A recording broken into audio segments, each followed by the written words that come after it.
Welcome to this explainer, where we're going to take a completely blank structural ontology and transform it into a rich, descriptive knowledge model. Today, we're mastering data properties in Protégé, and we're going to learn exactly how to add factual, truly meaningful values to our individuals. Okay, let's jump right into our roadmap for today.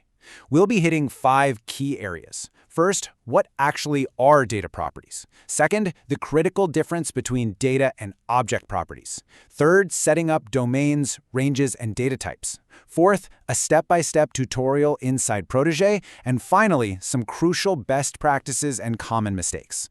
So, kicking things off with Section 1, what are data properties and how do they give meaning to a completely blank slate?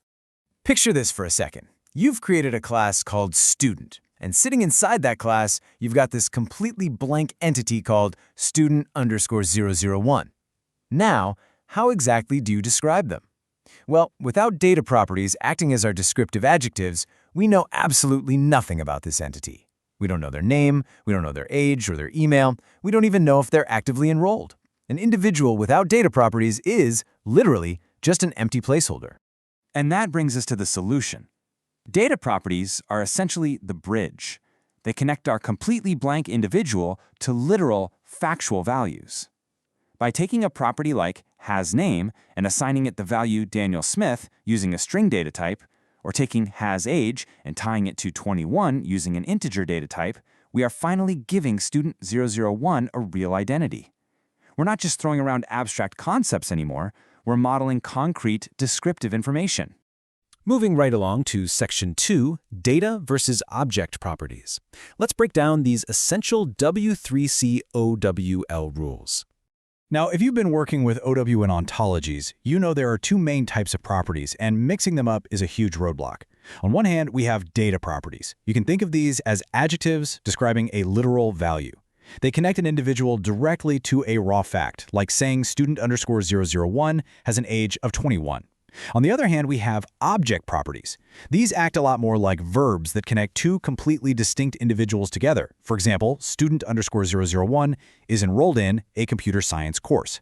So a good rule of thumb to remember: if the destination is a piece of text or a number, it's a data property. But if the destination is another entity floating around in your ontology, it's an object property.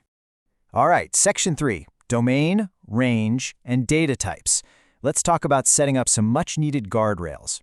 So, here is the crucial takeaway before we even think about entering values. We have to establish structural rules. And the very first rule is the domain. The domain simply tells the ontology which specific class of individuals a property actually belongs to. So by setting the domain of hasAge to the person class, we guarantee we won't accidentally try to assign an age to, say, a university building or a syllabus document. It keeps our entire model logically sound. Right next to that, we have the second guardrail, the range. If the domain dictates who gets the property, the range absolutely enforces what kind of data is allowed to live inside that property. By setting the range of hasAge to an integer, we're basically drawing a line in the sand and saying an age absolutely must be a whole number. This totally prevents someone from coming along and entering a random block of text or a decimal point where it just doesn't belong. Now, to actually enforce that range, OLL relies on standard XML schema data types. You've got XSD string for everyday textual info like names and emails. You've got XSD integer for whole numbers like age or the quantity of items in stock. Then there's XSD decimal, which is perfect for highly precise numbers like financial prices. You've also got XSD Boolean to handle your basic true or false verification statuses, and XSD datetime, which is of course perfect for things like registration timestamps. Choosing the correct data type right off the bat gives your literal values precise, machine-readable meaning. To put that into perspective, let's just take the number $899.99. If you're building out a product ontology for a business laptop and you just get lazy and type this in as plain text, a basic string, well, the computer just sees a meaningless sequence of characters. But if you intentionally represent that price using the XSD decimal data type, the ontology intrinsically understands that this is a quantifiable amount. It knows for a fact it's a number that can be sorted, filtered, or actively calculated by reasoning applications down the line. It's a total game changer. Which brings us nicely to Section 4, our step-by-step Protégé tutorial. Let's take all this theory and actually build something. Creating the property inside Protégé means we have to set up our framework first. You're going to start by opening up the Data Properties tab.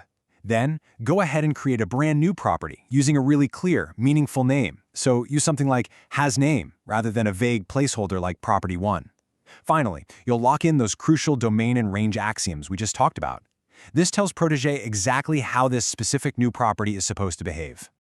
Okay, so once that property is structurally built, applying it is wonderfully straightforward. You'll switch over to your Individuals tab and select your specific instance, let's say our student_001.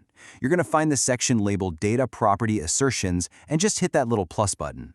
From there, it's simply a matter of selecting the property you just built, plugging in your literal value, and double-checking that Protégé has selected the correct data type for whatever you just typed. Finally, we've arrived at Section 5, Best Practices and Mistakes. It's time to refine your modeling craft and avoid the classic beginner traps. Here's a quick test. Should an ID always be stored as an integer just because it consists of numbers? Actually, no way. This is a classic mistake. If you take an identifier like 00125 and treat it as a mathematical quantity, the system will very often strip away those leading zeros, instantly turning it into just 125. And boom, that ruins the ID. Because identifiers aren't actually used for math, they should almost always be stored as an XSD string. And here is another massive trap I see all the time. Creating a whole new individual entity named age21 just to hold a number. Please do not do this. Always remember our golden rule from earlier. Literal values are managed by data properties, not by spinning up separate entities. You don't create an object for the number 21. You assign the literal value 21 directly to the student using a data property assertion. So to keep your modeling clean, I highly recommend sticking to this quick checklist.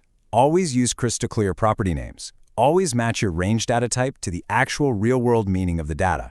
Keep your naming conventions, like using camel case, perfectly consistent across your whole file. Remember to actively separate text identifiers from your true mathematical numbers. And finally, always verify you have the correct individual selected before you start wildly typing in assertions. Following this ensures your ontology remains sharp, consistent, and incredibly easy to query later on. So as we wrap up, I want to leave you with this to chew on. Is your ontology actually storing knowledge, or is it just dumping text? By strictly defining your data types, by actively using integers, decimals, and booleans where they belong, instead of lazily relying on strings for the whole shebang, you completely elevate your work. You transform it from a simple, flat text dump into a highly structured, truly meaningful model of knowledge that machines and reasoning engines can actually understand. Think about that next time you fire up